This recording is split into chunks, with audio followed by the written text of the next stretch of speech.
Hey GH peeps, welcome back to my channel where we talk all things General Hospital. Today's late night review is for Thursday, guys. It is Thirsty Thursday, February the 1st, 2024.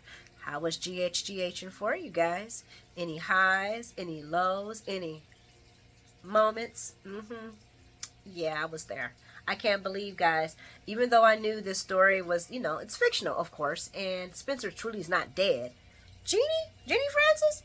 Yeah, my eyes was teared up. I was like, oh. And then at the end scene with Trina and that flashback, those were just some of my highlights. I was like, okay, GH, you got me, because I normally don't, I'm yeah, I was surprised. I was very impressed, and I already know, I expect that from Jeannie. She's been here, she's been running the gauntlet. Of course, she knows how to bring the emotion. But Trina at the end, though, because I was like, how's she gonna handle this? How's our girl gonna handle this? And she handled it well. She did. Like I said, at the end, I was like, ah. And then the little dove in the water. Because we know Spencer ain't dead, but, that also means that Esme ain't dead either. So, yeah.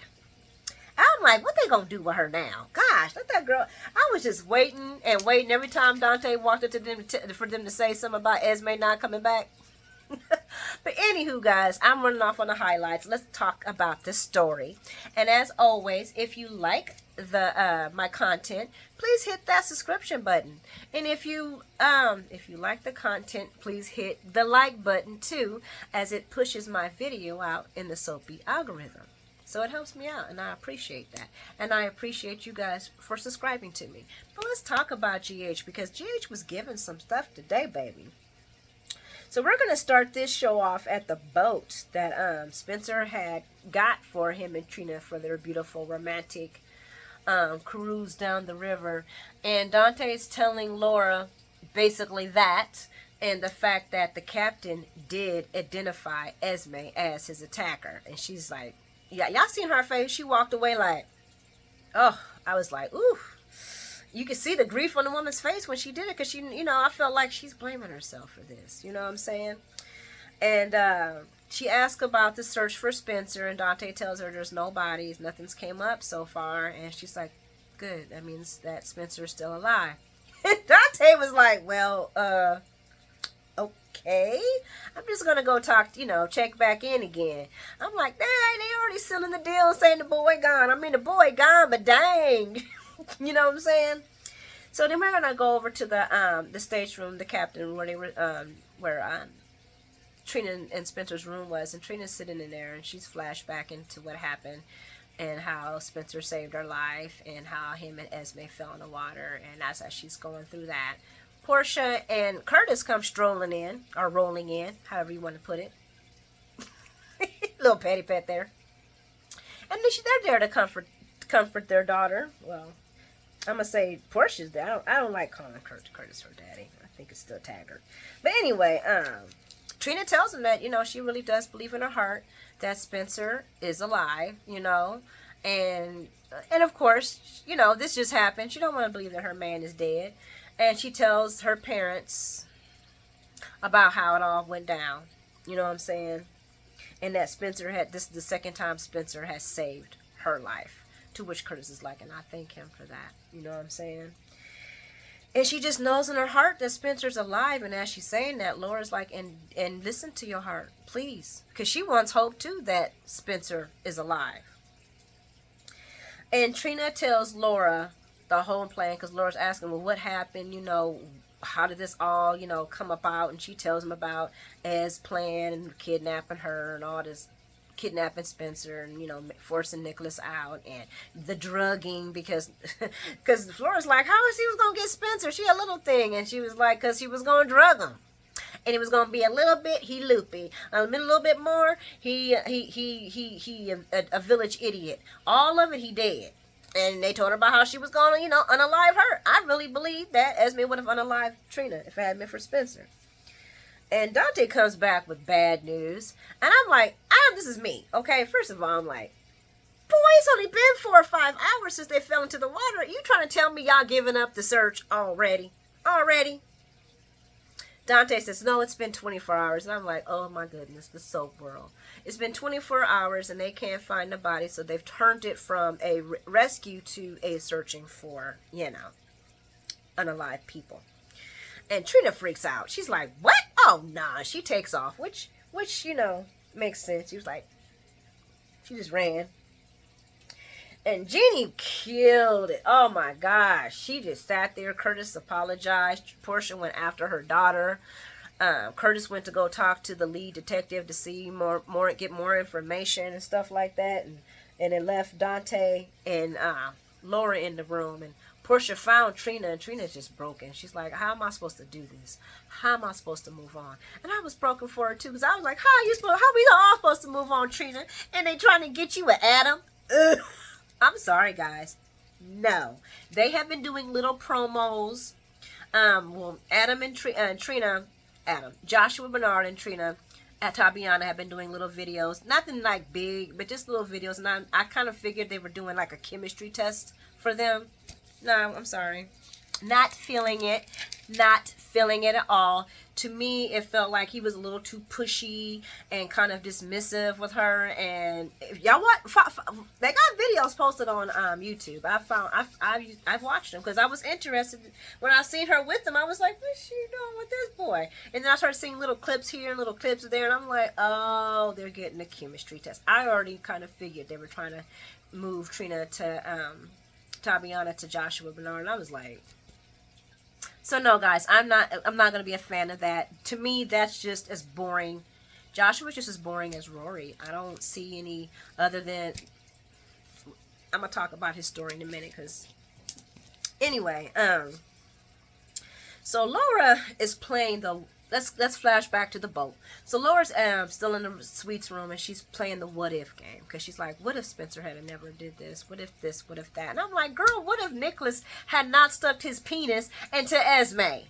Then we wouldn't have no Ace, and we wouldn't have this storyline. So you sitting here still blaming Spencer. Everybody blaming Spencer by giving little Ace to his daddy. And I'm just like, well, his daddy shouldn't have been sleeping with his son's girlfriend in the first place. What if that?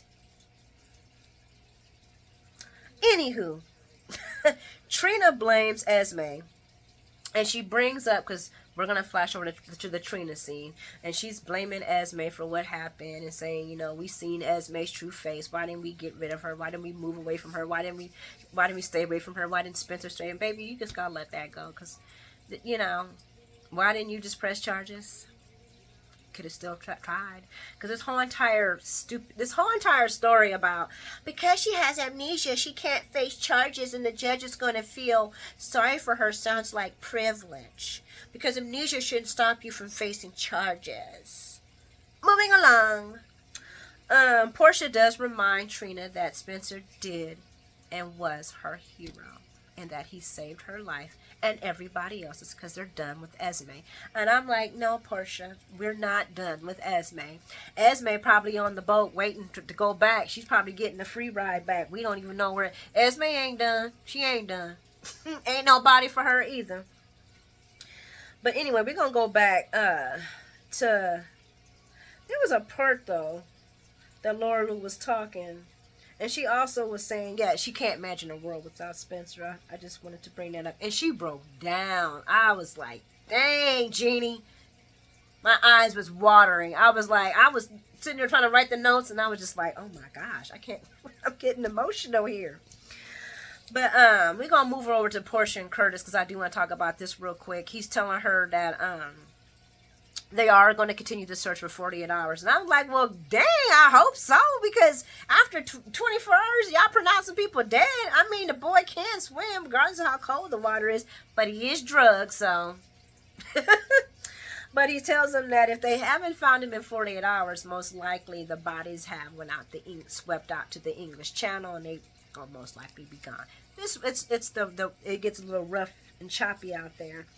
And Portia asked about the recovery period, recovering the bodies. What's the odds of that? And he's like, less than 50. And Curtis doesn't like those odds, because it leaves Trina with wanting Spencer to waiting for Spencer to come back, and are finding the body and wanting her wanting to rush down and to see him and say goodbye. He's like, I just want to spare her the pain. And Portia's having a reckoning because she's like, well, I wanted him gone, but I didn't want him gone like this. My daughter's hurting and all this. And I'm like, Portia, shut the up. I can't. Why? You shouldn't even be allowed to speak, okay? Because you were just at the hospital blaming the boy for whatever was going on with your daughter. I mean, damn. I can't, guys. I'm sorry. Y'all know how I feel about Portia. And now she talking about, I didn't want him gone this way. And I'm looking at her like, bitch, please. If your plan was, Portia's plan was to try to get Esme and Spencer back together, right? Like, that ain't gonna hurt your daughter. Like, that ain't gonna break your baby heart. Like, that ain't gonna hurt her, especially if she found out that you were doing that. Guys, my daughter was watching soaps with me today because she knows I do this, and I asked her, I kind of gave her the rundown about what the thing with Portia and Spencer and Trina, and she was like, Mom, I would be so mad at you if you did that to me. You would work with my enemy to destroy my relationship? And when she said that, I was like, baby, that's what I'll be saying on this. How a mother working with her daughter's enemy that almost unalived her to destroy her relationship. Now, if that came out, can I come out? I would like that to come out. I know, guys, it's not time because she needs her mama. But after she doesn't need her mama no more, well, she will always need her mama. But that needs to come out because Portia is fake and full of shit. Moving along, Laura sees Trina at the boat rail after Portia walks back to talk to Curtis. And I liked how they set that scene up because Laura walks out, Trina hears, and she just kind of prepares herself. And she asks Laura immediately, like, is Kevin okay? And she's like, yeah. And she's, I know you guys, want to leave and everything. I just need some more. I just need, I'll be with you. I just need some time. And Laura's like, baby, take as long as you need. Take as long as you need. And she kisses her on the forehead and she walks off. And then they show this beautiful flashback with beautiful song in the background. And they did good, guys. They put together some really, really beautiful memories of Sprina. And basically, let's just make a long story short, Trina ain't letting go of her man. And I wouldn't either. And boo-hoo on Adam. I don't want it. Josh and Bernard and Trina, no. Come on, why she got it? In that case, then she gonna get 2 head cases. And I said it, 2 head cases. Spencer he was entitled little brat, and now we got a depressed boy that tried to off himself. And now they're trying to say he has some big music career. And I'm like, let me shut up. So she says, this isn't good. Trina says, this isn't goodbye, Spencer. Because somehow, some way, you gonna come home to me, baby. And then they flashed out to the end. And the little dove is in the water, washing up on some beach, some shore somewhere. Yeah, they did the dang thing. And now we're going to talk about Mr. Joshua Bernard, because we're actually flexing over to the General Hospital, where we got Felicia breaking every HIPAA possible. And I was just so annoyed, guys. I was so freaking annoyed. And I'm not going to lie, I'm old school GH, so I know Felicia back in her days. This was definitely... And the same annoyance I had for her doing stuff like this then was back today. I was like, now see, I'm a patient advocate. That's part of my job. I'm not going to be telling nobody's homies and what's going on about their psych evaluation. I was like, oh my gosh, she really is discussing this boy's psych evaluation with Jocelyn. Because that's what's happening. Patient advocates don't do that. We are in the same code as the hospitalists. We are in the same code as the doctors, as everybody that works. So we all have to take HIPAA classes. You do not discuss the case. I thought that was a bunch of poo. But moving along, we got Willow, and she's bringing Adam's guitar, and she tells him that Josh brought his guitar, and he's just not ready to see Jocelyn. And then his dad walks in. His dad is a complete tool. If they wanted us to hate his father, well, then they did it. Okay? Because I was like, okay, you know what? I think Adam's a complete bore, but you're an ass. You are a complete ass. You know what I'm saying? And he's trying to snatch the boy's guitar out of his hands, talking about, we got something else to talk about all these lies and about everything that's been going on. We gonna get you back on track. And we're like, dang, dude, you're upsetting the patient. And of course, okay, I talked about that.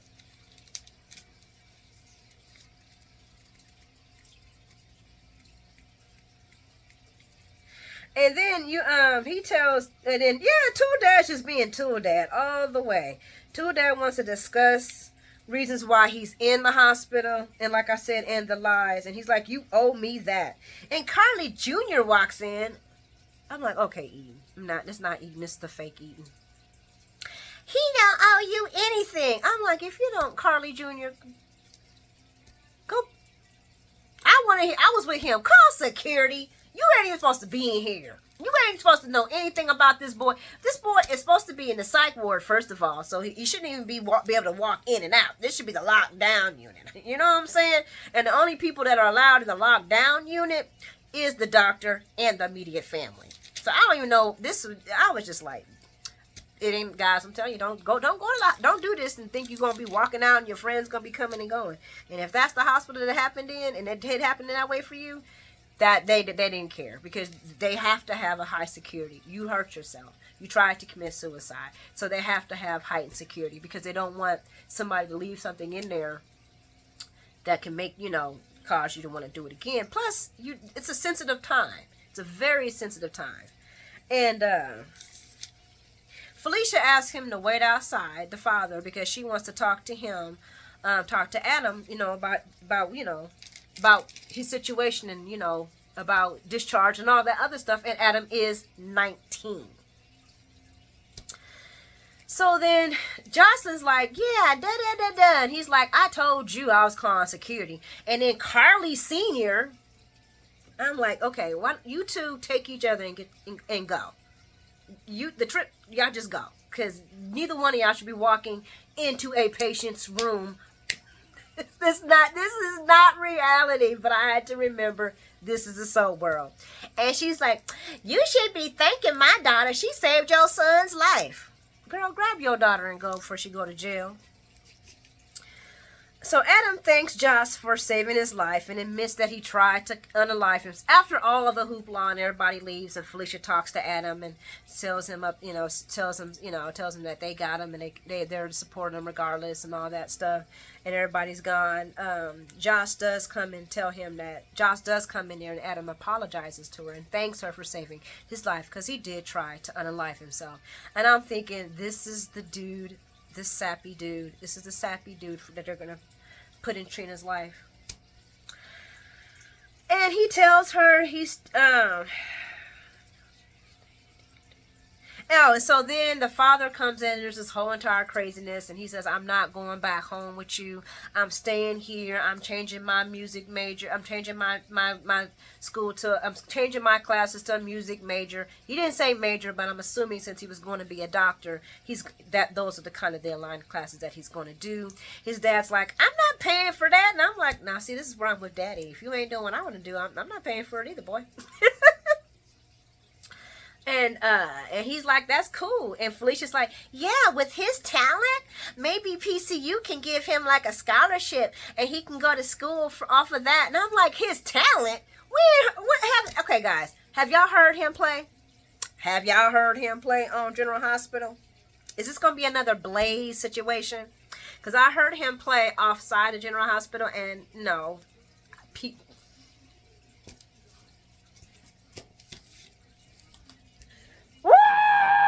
That's how I feel about this whole entire music thing.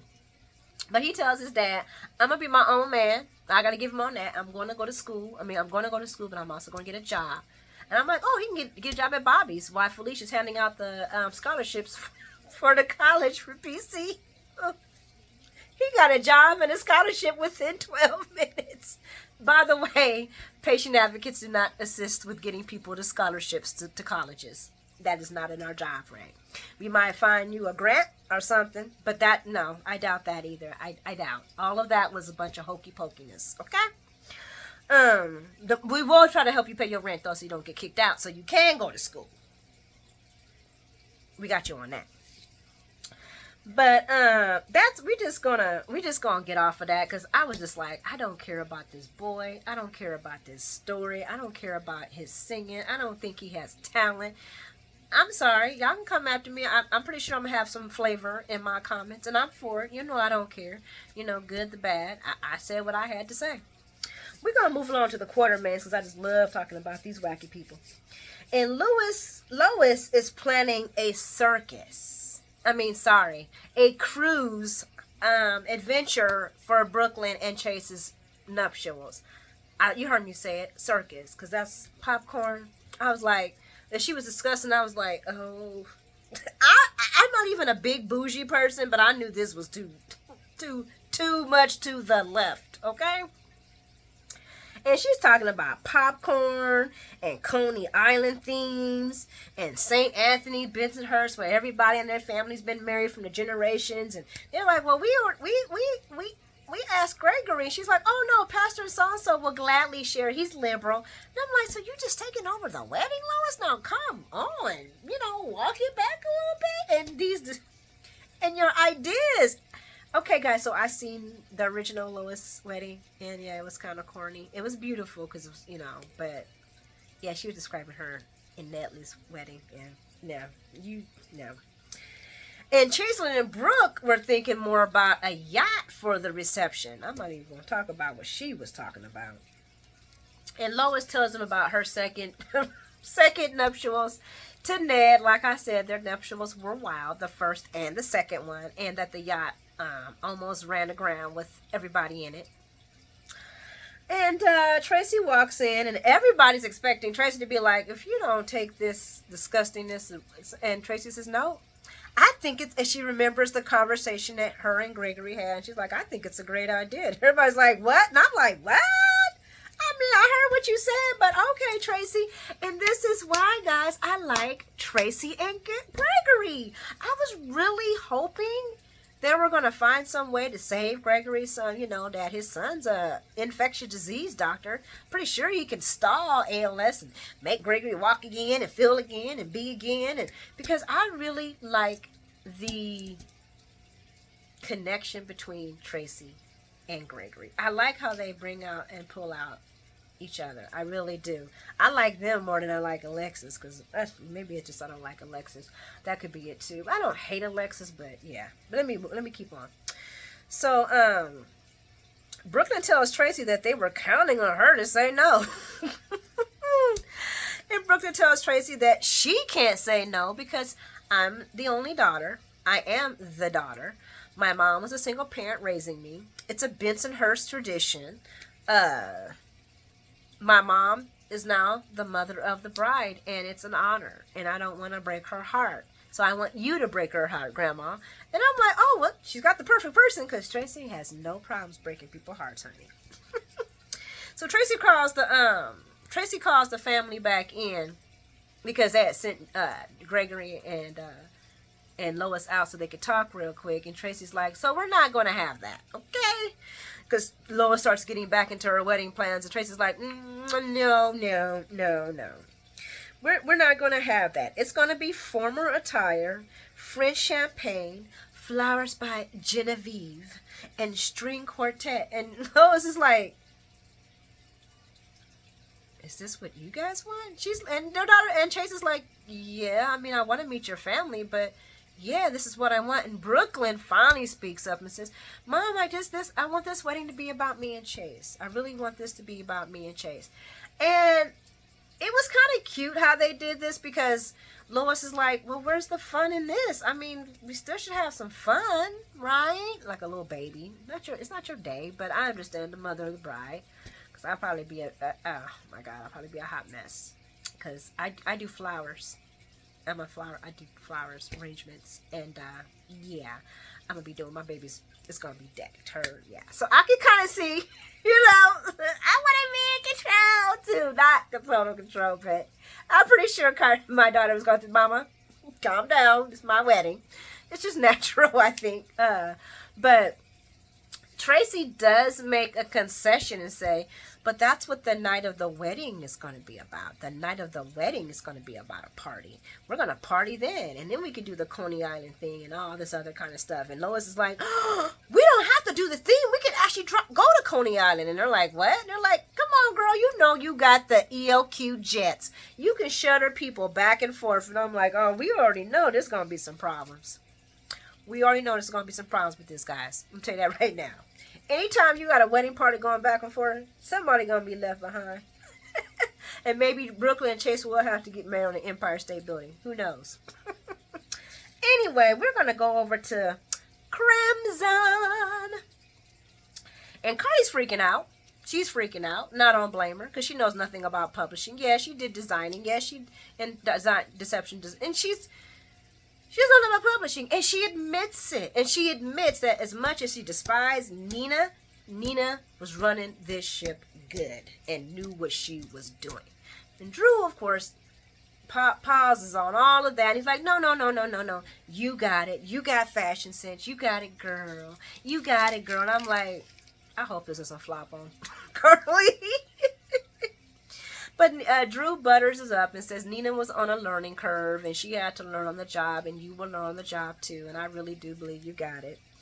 And Michael then comes in. I'm like, oh, we just got everybody coming in today. And Michael automatically congratulates his mom on the Crimson deal. And he says, well, that was Metro Court's loss. And Carly's like, oh, no. Guys, guess what? Carly is taking the Metro Court back when she gets her own money. I'm like, how's she going to... She going to have to apply that out of Nina's dead, cold hands. You think Nina going to give you the Metro Court back? And I'm going to say this, and I'm going to say this, and I'm going to keep saying it. Let Maxie run Crimson. Let Maxie run Crimson. Carly needs to do the big thing. She knows Maxie knows her thing. I hope they put it to where Carly starts to struggle and Maxie has to come in and help save the day. Like with this last edition, like something happens, this April edition, something happens and Carly starts to freak out and she has to lean on Maxie and then she poaches Maxie over and she promises Maxie the head position of that company. Maxie deserves some love. I am so tired. She's running deception. She was running Crimson. She should not have to keep working. No, Maxie deserves... She doesn't deserve to take over somebody's stuff, but to be handed to her. Yes, I think Maxie should be in Crimson. And somebody in my comments said that, and I agree with you. Maxie should be running Crimson. Carly should do the big thing and the right thing and let Maxie take over Crimson, because I think that would be a better thing. And because Drew don't know nothing about business, he should have done that himself. But moving along, Carly knows that Michael didn't really come for that, and he's like, I actually came to speak to Drew. They told me that you were over here. Carly says, well, I'm heading out, and she hugs Drew, and she says, take it easy on him. And I'm glad she said that, because that's my son, and she was already looking how Drew was acting out, because he's still pissy because somebody chose their daddy over. Boy, who is he? Talking about, okay, I'm jumping ahead. So Carly tells Drew to take it easy on her son, and Michael hands Drew a resignation. He says, even though you have the right to fire Nina and hire my mom, you did not consult that with me, and I have been technically running Aurora all this time. What the hell? And then pissy Drew like, man, you didn't tell me about the SEC, and I was like, boy, bye. You know what? I don't even need the notes for this one. I'm like, boy, bye. Boy, bye. First of all, you ain't even been here to run your own company. You've been off, kidnapped. I know it ain't all your fault. That's true. Then the one time that you did go do a business deal for ELQ, you had to leave because you got too upset and you couldn't take care of it, and you almost blew a very big deal that Michael has secured. So I don't blame Michael. And then you gonna sit here talking about, but I'm family? Boy, you just became family. I mean, I know you've been blood family, but nobody knows you. This boy, Michael, was raised by Sonny. Now, if this had been Jason saying this to Michael, I could feel that. Y'all let me know what y'all think. I could have felt that if it came from Jason. But Drew need to go sit his tired, crazy ass down somewhere and figure out life. Because And then he talking about telling Michael, oh, and I need you to stay, because he turns down Michael's resignation, and then tells Michael the grand scheme of things that he's not done taking down Nina. I'm like, will you leave her alone? She ain't even thinking about you. You already took Crimson. She just, I don't care for Nina, but leave the girl alone. You know what I'm saying? Leave it alone. Leave it alone, Drew. Stop it. And Michael's like, you know what? If that's the only way I can get back to working for Aurora, no. I don't want no parts of that. I got to think about my family. I got to think about how that would affect Willow. How it would affect my dad. I can't do it. And Drew comes to somewhat of his senses and is like, you know what? I respect that. And he tears up his resignation. He says, I expect to see you tomorrow morning. I'm just over Drew and his anger. I cannot fathom why he would think that Michael should choose him over Sonny. I will never get that. Y'all let me know what y'all think about that. In fact, y'all let me know what y'all thought about today's show. Leave it in the comments, guys. Thanks for hanging out with me. I hope you guys have an amazing day tomorrow and get some amazing rest tonight. See you guys later. Mwah. Hey, don't forget the live on Saturday at 2 o'clock. Woo, woo, woo. We're going to turn up, guys. Woo. See you then. No, see you tomorrow.